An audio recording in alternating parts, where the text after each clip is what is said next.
오늘 저희들에게 주시는 하나님 말씀은 역대하 말씀입니다. 역대하 11장 1절로 23절까지 말씀을 함께 봉독하겠습니다. 르호보암이 예루살렘에 이르러 유다와 베냐민 족속을 모으니 택한 용사가 18만 명이라 이스라엘과 싸워 나라를 회복하여 르호보암에게 돌리려 하더니 여호와의 말씀이 하나님의 사람 스마야에게 임하여 이르시되 솔로몬의 아들 유다 왕 르호보암과 유다와 베냐민에 속한 모든 이스라엘 무리에게 말하여 이르기를 여호와께서 이같이 말씀하시기를 너희는 올라가지 말라 너희 형제와 싸우지 말고 각기 집으로 돌아가라 이 일이 내게로 말미암아 난 것이라 하셨다 하라 하신지라. 그들이 여호와의 말씀을 듣고 돌아가고 여로보암을 치러 가던 길에서 되돌아왔더라. 르호보암이 예루살렘에 살면서 유다 땅에 방비하는 성읍들을 건축하였으니 곧 베들레헴과 에담과 드고아와 벳술과 소고와 아돌람과 가드와 마레사와 십고와 아도라임과 라기스와 아세가와 소라와 아얄론과 헤브론이니 다 유다와 베냐민 땅에 있어 견고한 성읍들이라. 르호보암이 그 방비하는 성읍들을 더욱 견고하게 하고 지휘관들을 그 가운데에 두고 양식과 기름과 포도주를 저축하고 모든 성읍에 방패와 창을 두어 매우 강하게 하니라. 유다와 베냐민이 르호보암에게 속하였더라.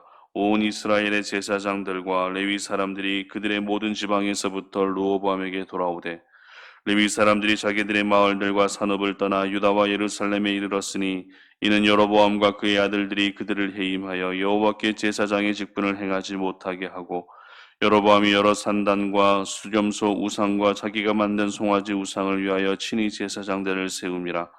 이스라엘 모든 지파 중에 마음을 굳게 하여 이스라엘의 하나님 여호와를 찾는 자들이 레위 사람들을 따라 예루살렘에 이르러 그들의 조상들의 하나님 여호와께 제사하고자 한지라.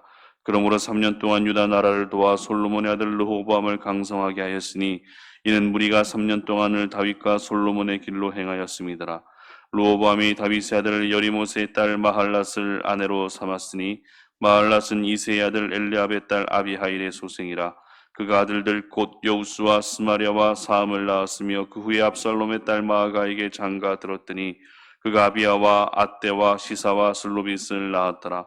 르호보암은 아내 18명과 첩 60명을 거느려 아들 28명과 딸 60명을 낳았으나 압살롬의 딸 마아가를 모든 처첩보다 더 사랑하여 르호보암은 마아가의 아들 아비야를 후계자로 세웠으니 이는 그의 형제들 가운데 지도자로 삼아 왕으로 세우고자 함이었더라. 르호보암이 지혜롭게 행하여 그의 모든 아들을 유다와 베냐민의 온 땅 모든 견고한 성읍에 흩어 살게 하고 양식을 후히 주고 아내를 많이 구하여 주었더라. 아멘. 그래도 하나님께 반응하면 살 수 있다라는 제목으로 말씀 전합니다. 우리가 세상 속에서 어떤 잘못을 하거나 죄를 범하게 되면 법원의 판결을 받게 됩니다. 그리고 법원의 판결을 받으면서 그에 따른 벌을 받는 것이 세상의 이치입니다. 작년에 설악산 인근에서 50대 여성을 아무 이유 없이 살해한 20대에게 무기징역이 선고되었다는 기사를 지난주에 본 적이 있었는데요. 그런데 이 사람이 했던 말이 아주 충격적입니다. 어떤 말인가 하면 사람을 죽이는 일이 세상의 그 어떤 일보다 쉬워 보이고 차라리 사람을 죽이는 일을 직업으로 삼고 싶다라는 이러한 이야기를 합니다. 사람의 목숨을 아무 이유 없이 해쳤다면 잘못을 반성하는 것이 사람으로서 도리가 아니겠습니까? 그러나 이 사람은 진정성 없는 형식적인 사과만 할 뿐 살인이 직업이었으면 좋겠다라고 하는 그 말에 모든 사람들이 분노하게 되는 그런 일들이 있었습니다. 그리고 결국 재판부는 항소심이었는데도 불구하고 이 사람에게 무기징역을 선고한 일이 있었습니다. 이처럼 죄를 짓고도 반성 없는 태도로 일관하게 되면 그 벌과 대가는 더 무거워질 수밖에 없는 것입니다. 그런데 이 법원의 판결이 내려지는 과정에서 조금이라도 형량을 줄일 수 있는 방법은 자신의 잘못을 진심으로 뉘우치는 것입니다. 자신의 잘못을 인정하는 것입니다.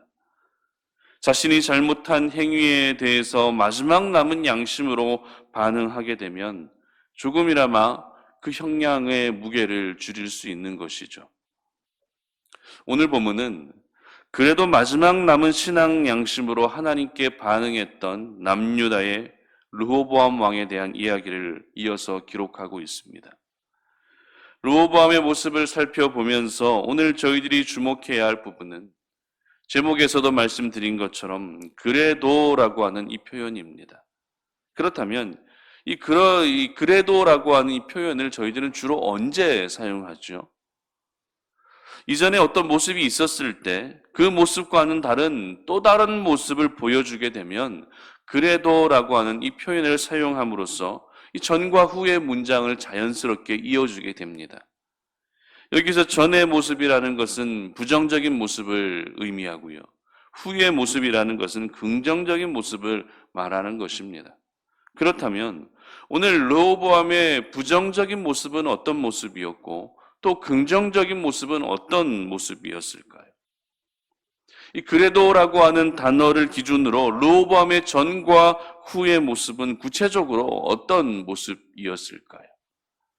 먼저 이 전의 모습은 어제 본문에서 살펴본 것처럼 백성을 향한 하나님의 마음을 깨닫지 못하는 것이었습니다. 그래서 결국 하나님의 백성들에게 더 심한 고역과 더 심한 노동을 시킴으로써 이스라엘을 분열시키는 장본인이 되고 맙니다. 그러면 또 후의 모습은 어떤 모습이었을까요? 오늘 제목처럼 마지막 남은 신앙 양심으로 하나님께 반응했다라는 것입니다. 분명 하나님의 백성들을 섬기지 않겠다는 르호보암의 이 첫 모습은 악한 모습임에 틀림없습니다. 그러나 그래도 하나님께 반응했다는 것이 중요한 것입니다. 하나님과 상관없는 상태로 머물러 있지 아니하고 하나님의 필요를 인정하면서 다시 시선을 그 하나님께 고정했다는 것이 중요합니다. 그렇다면 조금 더 구체적으로 르호보암이 하나님께 어떤 부분에서 반응했는지 살펴보도록 하겠습니다. 4절 보시기 바랍니다. 11장 4절입니다. 여호와께서 이같이 말씀하시기를 너희는 올라가지 말라. 너희 형제와 싸우지 말고 각기 집으로 돌아가라. 이 일이 내게로 말미암아 난 것이라 하셨다 하라 하신지라. 그들이 여호와의 말씀을 듣고 돌아가고 여로보암을 치러 가던 길에서 되돌아왔더라. 아멘. 이스라엘이 남과 북으로 분열된 이후에 첫 번째 충돌의 위기가 찾아옵니다. 이 르호보암은 분열된 이스라엘을 군사력이라고 하는 힘으로 다시 통일시키고자 합니다. 한마디로 전쟁을 준비했다는 것이죠. 그러나 하나님의 사람 스마야를 통해 전해진 하나님의 말씀은 싸우지 말라는 것이었습니다. 형제들과 싸우지 말라는 것입니다. 다시 돌아가라는 것이 바로 하나님께서 스마야를 통해 하신 말씀이었습니다. 르호보암의 입장에서는 이 남유다와 북이스라엘은 원래 하나의 나라였고 원래 자신의 백성들이었기 때문에 반역을 일으킨 여로보암과 북이스라엘 사람들의 그 처사가 용납이 될 수 없었습니다. 힘으로라도 제압해서 다시 통일시키고 싶은 마음이 들 수밖에 없었습니다. 그러나 르호보암은 오늘 전혀 의외의 모습을 보여주고 있습니다. 스마야를 통해 전해진 하나님의 말씀을 듣고 그대로 순종하게 된다는 것이죠. 모든 전쟁 준비가 끝났지만 무리하게 전쟁을 감행하지 않습니다. 말씀에 순종하며 여로보암을 치러 가던 그 길에서 다시 되돌아오고 있는 모습을 오늘 저희들은 보게 됩니다. 이처럼 르호보암은 그래도 하나님께 반응했다는 것입니다. 그런데 하나님께 반응한 이 모습은 이것이 끝이 아닙니다. 또 있습니다. 13절 보시기 바랍니다. 온 이스라엘의 제사장들과 레위 사람들이 그들의 모든 지방에서부터 르호보암에게 돌아오되, 무슨 말입니까? 북이스라엘 땅에서 하나님을 예배하고 섬기던 제사장들과 레위인들이 남유다의 르호보암에게로 귀순하고 있었습니다. 왜 이들이 귀순했습니까? 북이스라엘의 여로보암 왕이 하나님을 섬기고 제사하는 일들을 중단시켰기 때문입니다. 우상을 만들어 놓고 레위인들을 제사장으로 삼는 것이 아니라 자기 마음대로 제사장을 삼으면서 북이스라엘을 그만 우상 섬기는 나라로 만들어버린 것입니다. 이렇게 레위인들과 제사장들은 갈 곳 없는 사람들이 되었습니다. 갈 곳 없이 버려진 사람들이 되고 만 것입니다. 그렇지만 이들은 하나님을 섬겨야 한다라고 하는 그 사명감을 잃지 않았기 때문에 그나마 용기를 내어 남유다의 르호보암에게로 귀순하고 있었던 것입니다. 그런데 르호보암이 이들을 어떻게 합니까? 돌아가라 이렇게 얘기합니까? 그렇지 않습니다. 이들을 받아들이고 있습니다. 이들은 제사장과 분명 레위인들이긴 하지만 북이스라엘의 제사장과 레위인들이었기 때문에 르호보암의 입장에서는 그들이 괘씸할 수밖에 없었습니다. 어떻게 너희들이 나를 배신하고 어떻게 나를 버리고 여로보암을 따를 수 있는지 화가 날 수밖에 없었습니다. 그러나 하나님을 섬기고 하나님을 예배하기 위해 자신에게 돌아온 그들을 받아들인 것입니다. 여러분, 제사장과 레위인들을 받아들였다는 것은 영적으로 매우 중요한 의미가 있습니다. 왜입니까? 제사장과 레위인들을 받아들였다는 것은 바로 하나님을 받아들인 것이기 때문입니다. 인간적인 감정에 치우쳐서 북이스라엘의 제사장과 레위인들을 내쳤던 것이 아니라 그들의 마음, 그들이 마음껏 하나님을 예배하고 마음껏 하나님을 섬길 수 있도록 받아줄 수 있었던 것은 예배의 대상이신 하나님을 인정했던, 하나님을 인정하는 매우 중요한 그런 의미가 있었던 것입니다. 이처럼 르호보암은 하나님의 말씀에 순종할 뿐만 아니라 제사장들과 레위인을 용납함으로써 남유다 땅에서 하나님을 예배하는 그 일들이 결코 중단되지 않게 했던 것입니다. 그렇다면 그래도 하나님께 반응했던 이 르호보암에게 주신 하나님의 은혜는 무엇이었습니까? 이 르호보암 왕에게 하나님께서 허락해 주신 축복이 어떤 것이었습니까? 17절 보시기 바랍니다. 그러므로 3년 동안 유다 나라를 도와 솔로몬의 아들 르호보암을 강성하게 하였으니 이는 무리가 3년 동안을 다윗과 솔로몬의 길로 행하였음이더라. 아멘. 바로 강성하게 해 주셨다는 것입니다. 르호보암을 강성하게 해주셨다는 것은 남유다 이 나라 전체가 강성해졌다는 그런 의미이기도 합니다. 뿐만 아닙니다. 오늘 본문 18절부터 22절까지는 이 르호보암의 가족을 기록하고 있는데요. 그 가족의 수가 정말 대단했습니다. 아들이 몇 명입니까? 28명입니다. 딸이 또 몇 명입니까?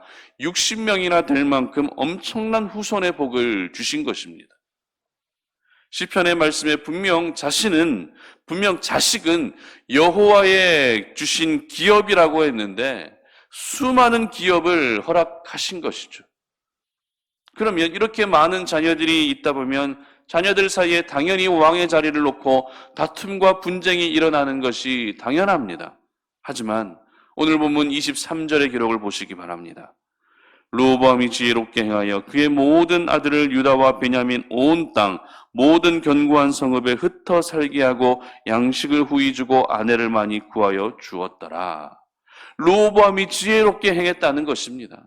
자녀들에게 아버지로서 어떻게 해야 할 것인지 지혜롭게 행했다는 것입니다. 르호보암은 결코 자녀로 인해 고난을 겪지 않았다는 것입니다.